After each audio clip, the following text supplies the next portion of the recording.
high-stakes showdown as President Barack Obama and challenger Mitt Romney took the stage in Denver to go head-to-head for the first time. An estimated 60 million Americans tuned in to watch this critical moment in an often contentious presidential campaign. With the election just 34 days away, crucial swing voters still undecided. With Romney trailing in the polls, time running short, tonight could be his turning point. Here's how it went down.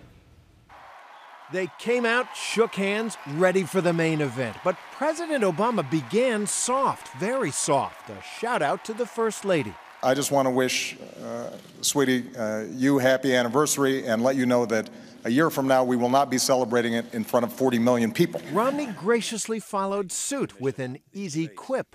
And congratulations to you, Mr. President, on your anniversary. I'm sure this was the most romantic place you could imagine, here with me. And then they got down to business. The subject, jobs. Romney took it to the president from the get-go.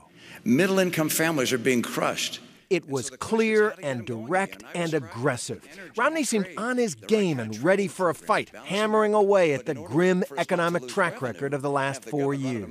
When the president took office, 32 million people on food stamps, 47 million on food stamps today. Economic growth this year slower than last year, and last year slower than the year before. Going forward with the status quo is not going to cut it for the American people who are struggling today.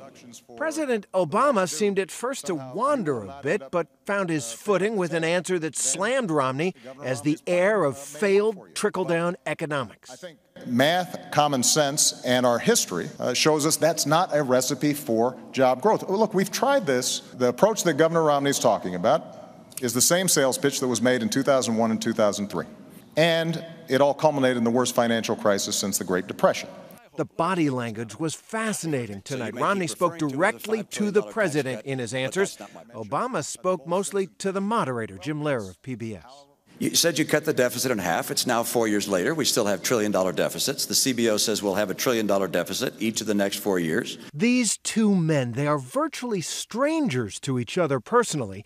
They've only met in person 3 times before tonight, most recently in passing on a debate stage in New Hampshire way back in 2008, when Republicans followed Democrats in debate 3 days before the primary.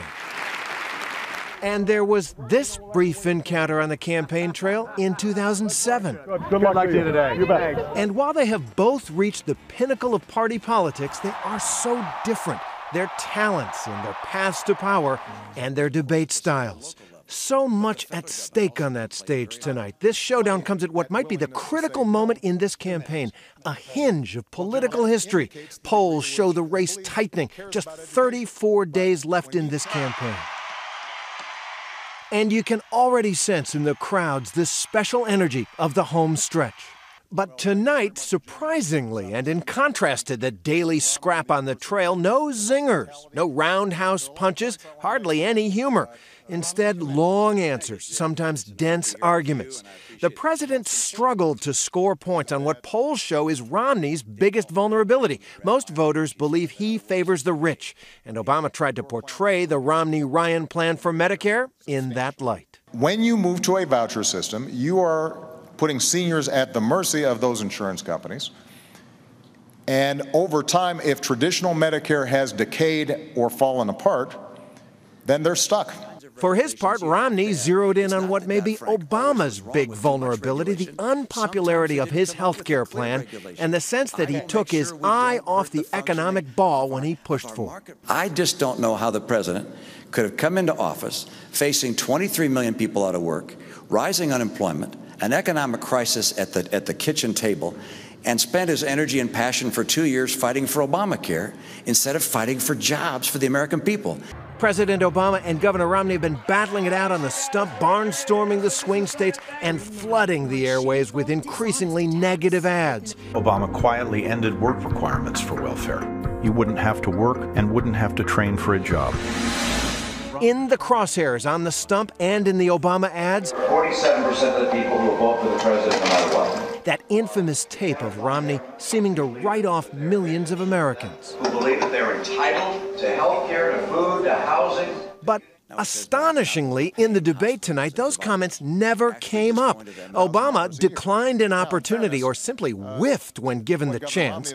When he was asked a broad question on the role of government, he ended up talking about, well, something. In the middle of the Civil War, Abraham Lincoln said, let's help to finance the Transcontinental Railroad. Romney's response was clear, practiced, and forcefully delivered. We have a responsibility to protect the lives and liberties of our people, and that means a military second to none. I do not believe... At the end, they shook hands, and then a moment of togetherness, the Obamas and the Romneys on stage. But even as they were enjoying a little bipartisanship, both sides began spinning and readying for the next round.